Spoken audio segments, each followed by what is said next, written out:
Okay, so That's an interesting one. So below standard, clearly not up to their expectations. What's he selling? Yeah. So what is the case though? Transaction. That's a beekeeping Yeah. veil. That's cool. We received information from the buyer that shows successful delivery to your return address. Right. So what would happen here is that they've returned the item, and it's just a case that I didn't actually refund them in time. Can I just point something funny out? It's a beekeeping veil. What did you say? I've been stung 3 times. I've got stung 3 times with this item. I'm sure that's.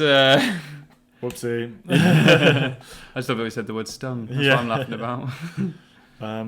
So I could then send as an appeal as well if I wasn't satisfied, but I will have to look into this one a bit further with the virtual assistant and then call up eBay and go from there. But it's just to make you aware, just to keep an eye on these things. You know, they sometimes, you know, if there might be a reason why you've not checked them, just keep an eye on them. What I always recommend, this is what I did, is I actually checked these. The first thing I did when I logged into eBay, straight to my item not received cases, straight to my returns, sorted all those out first. We're doing a returns video later on, and it's kind of just that maintenance of building in those habits to do these, because once they're done, and you're not going to get these defects, or you're going to get hardly any. Yes, precisely. So that is how you see those kind of defects. It's the same principle for the late delivery. These are more common, aren't they? And the percentage is a lot higher. You can have up to 3% with and before you go into above standard. Yeah. We'll go through that. So before it was 0.5. Late delivery is 3%, and as you can see, I don't think there is one for there isn't there. Just goes to above standard. So this isn't too bad once again. If you want to avoid these, and we do suggest that you do that whilst your stores are establishing, if a delivery on Amazon is going to go over your business policies, then cancel it. You know, take the hit. Well, you're not really taking a hit, but reimburse the money and cancel the order. Yeah. And just don't make the profit, because you just want to clean the account for as long as possible. Yeah, and you also want to you want to make sure we're using sellers, the suppliers on Amazon, the ones that are going to send out quickly, because every now and again you'll get one. It's very rare, isn't it? Where you buy it and then suddenly the delivery is longer than what you thought it was going to be at the start. So we want to make sure we're filtering those out. Definitely. And let the seller know.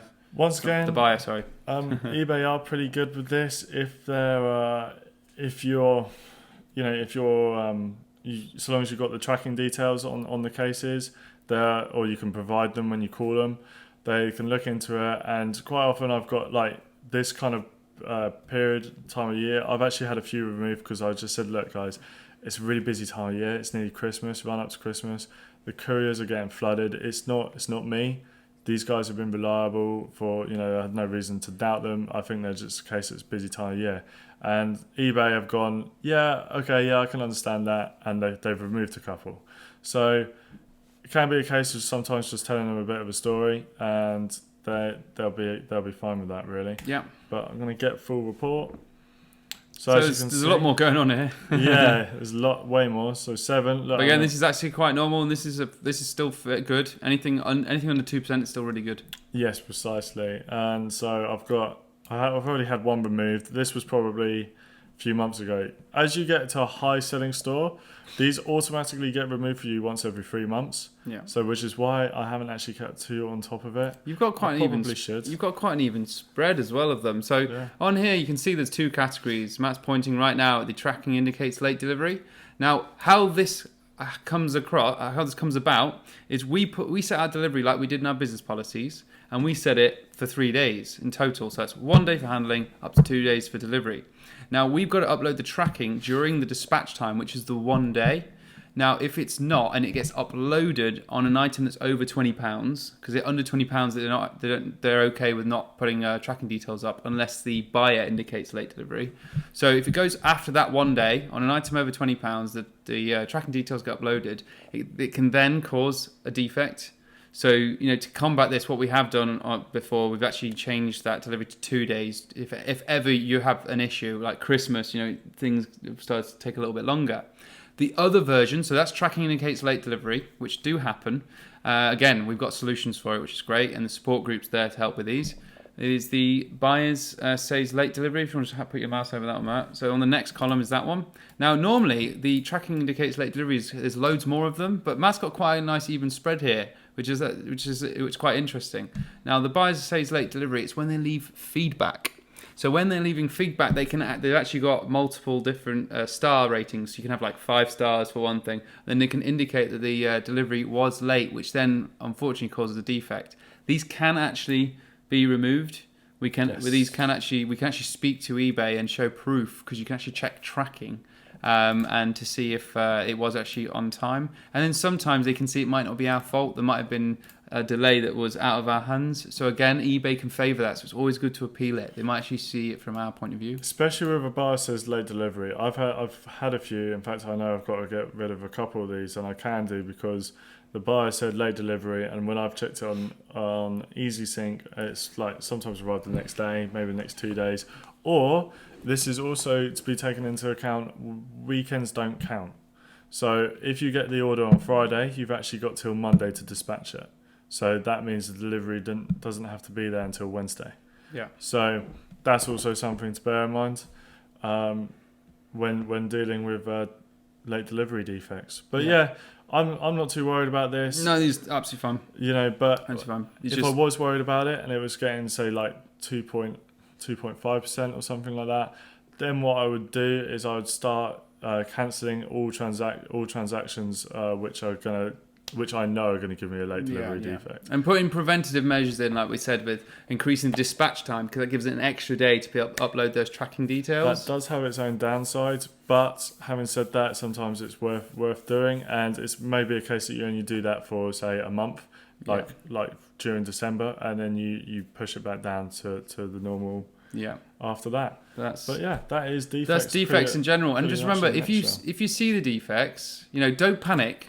Like, watch this video and then come to the support group, because we can be there to sort of coach you through it, guide you to sort of like letting you know that actually it's going to be, everything's going to be okay, and how to deal with it. If you feel there's more you can gain from us and it's not in this video, just ask us a question.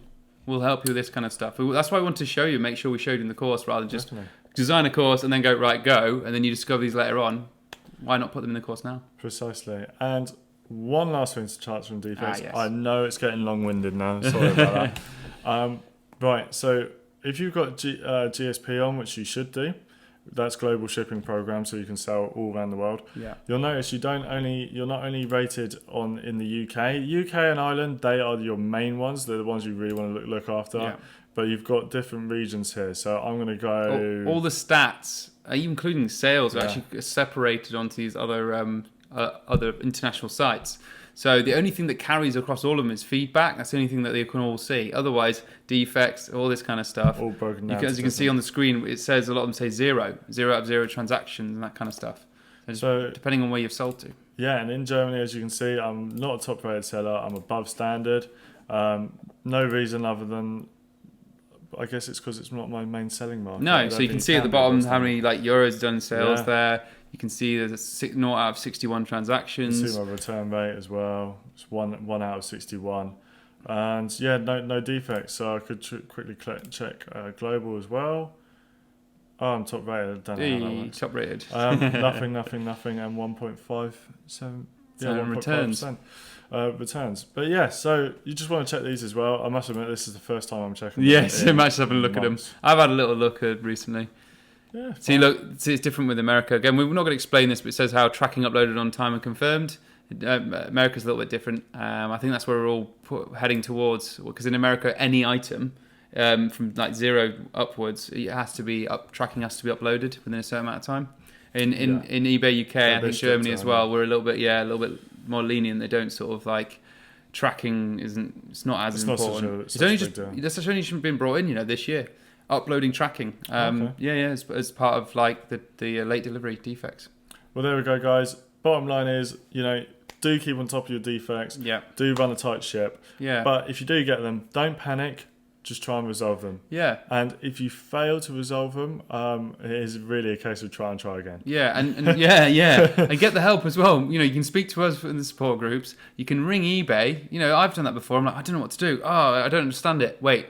Just ring eBay, and they are helpful. They'll talk to you about it. Just keep ringing them. It's also very key to note, some of these defects, I've called up eBay, spoken to an agent, they said, no, I can't remove it. I was like, oh, okay, that's a shame. Called up 3 days later, spoke to a different agent, hey, can you remove it? This is why. And they go, yeah, sure. Yeah. So sometimes, they could be just having a bad day. They could be having a bad and day. They don't want to help you. So it's you can just ring up again, but generally it is a good idea to give them a call. They're always helpful. Yeah, definitely. All right, guys, we'll see you in the next video. See ya.